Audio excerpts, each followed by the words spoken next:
Full name, date of birth, ma'am. Christina Marie Knott, 4.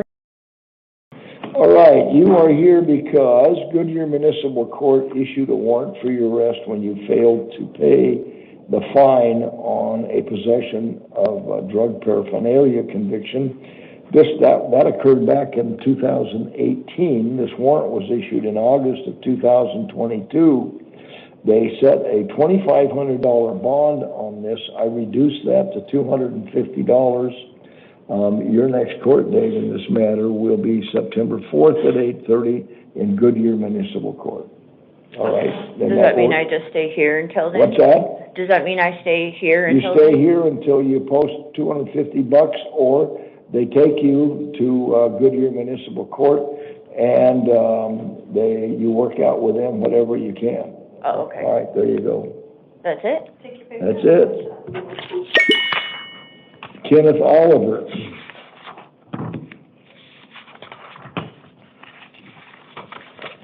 Full name, date of birth? Kenneth Oliver, 12.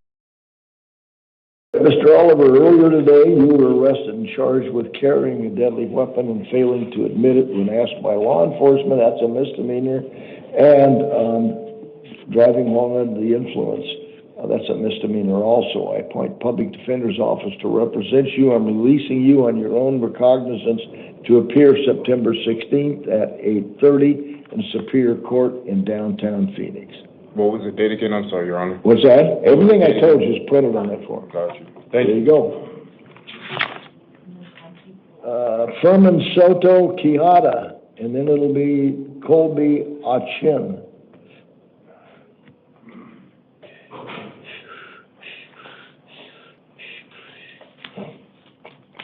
Full name, date of birth.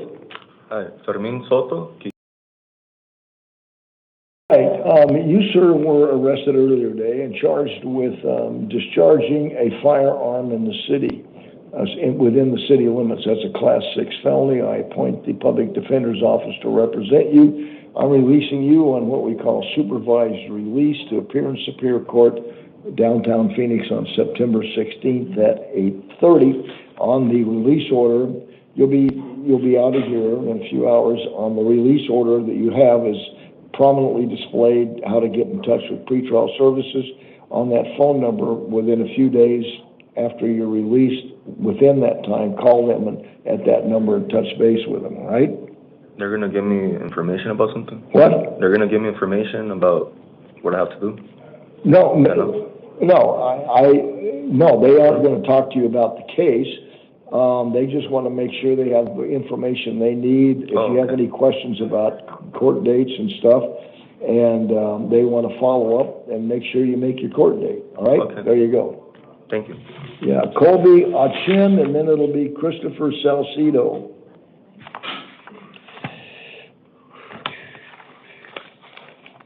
Full name, date of birth?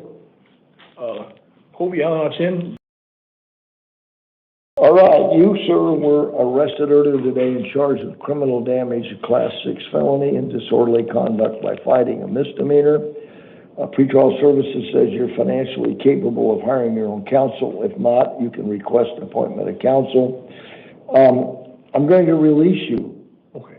This is a serious case, but you don't have a criminal history.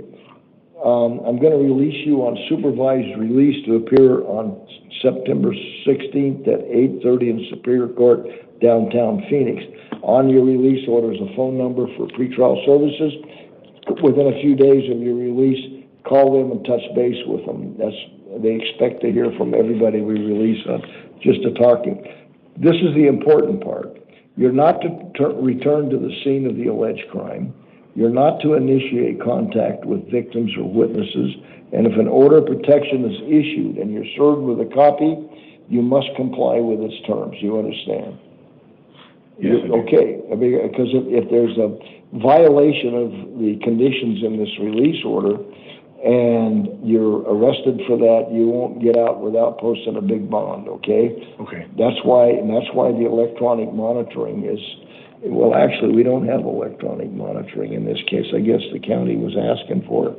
You'll get it if there's a problem. All right, there you go.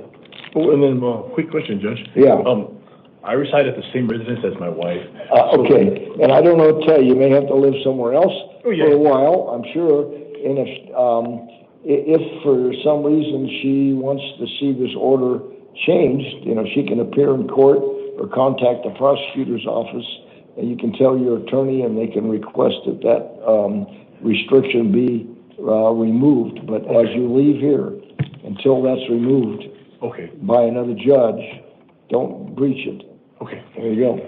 thank you. You bet.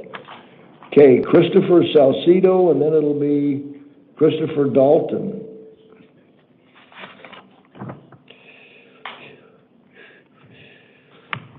Full name, date of birth. Full name. Christopher Lee Salcido. All right, Mr. Salcido, you were arrested earlier today, charged with the following offenses: attempted aggravated assault with a dangerous instrument, a deadly instrument, a Class 3 felony; attempted possession of a weapon in the commission of a drug offense, a Class 4 felony; possession of a weapon by a prohibited person, a Class 4 felony; disorderly conduct with a weapon, 2 counts, Class 6 felonies; threatening and intimidating, Class 6 felony; disorderly conduct by fighting, 2 counts, and disorderly conduct with language, a misdemeanor.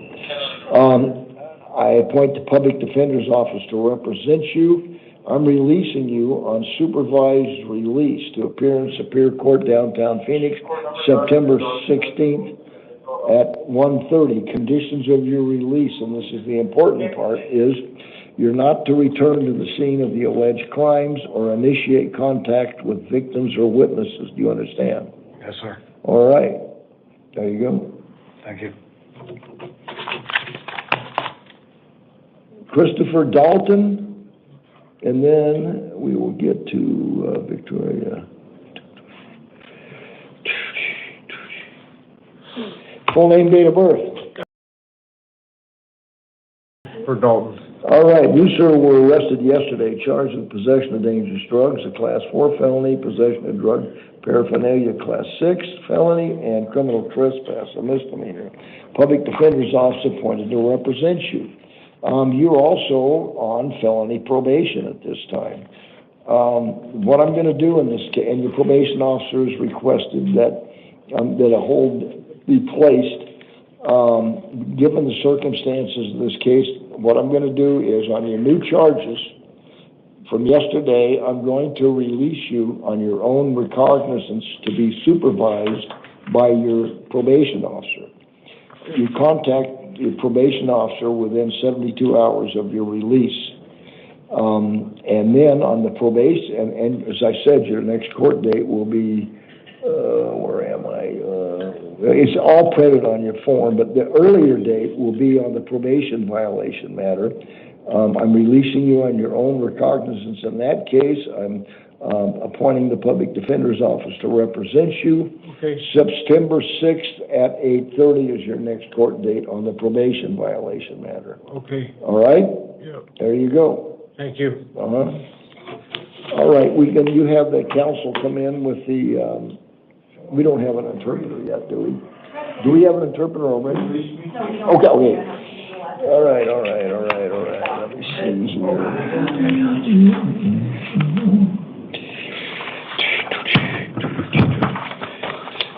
Hi. Yeah, just step up to the lectern and give me your full name and date of birth, please. Victoria Crystal Steve. And present with counsel. Good afternoon, Your Honor. Clifford Levinson, appearing on behalf of Victoria Steve. All right. The reason that you're here is that there was an arrest warrant issued in Pinal County Superior Court on January 19th of this year. You'd been previously charged, or you were charged with aggravated driving while under the influence. You had, let's see, one, maybe 2 counts. They're 4th-degree felonies. And your problem is that the judge who issued this arrest warrant, the Honorable Kelly Neal III, set bond in the amount of $2,500 cash only. Now, we don't disturb amounts set by other judges, especially if they're out of county. So, counsel, go ahead, tell me why I should violate that rule. By the way, her next court date, I apologize, her next court date will be, in Pinal County Superior Court on September 5th, which is pretty quick. And if she can't bond out, the Pinal County Sheriff's Office will pick her up to make the court appearance. Go ahead, counsel. Thank you, Your Honor. I'd ask the court to set a more reasonable bond in this case. Ms. Steve is a 20-year resident of the Phoenix area. She resides with her father and her minor children. She's self-employed. She's a productive member of the community. Where is she employed? Huh? She's self-employed, Judge. Oh, she does house cleaning and other.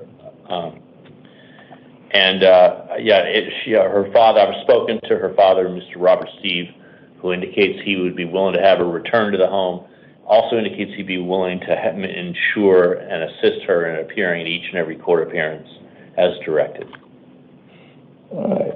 Well, but the thing is, that usually there's a reason why a judge issues a warrant like this in a cash-only warrant. I mean, sometimes you wonder why they did it, even when you know all the facts, but this is a Superior Court judge, and I do not have a summary of her criminal record.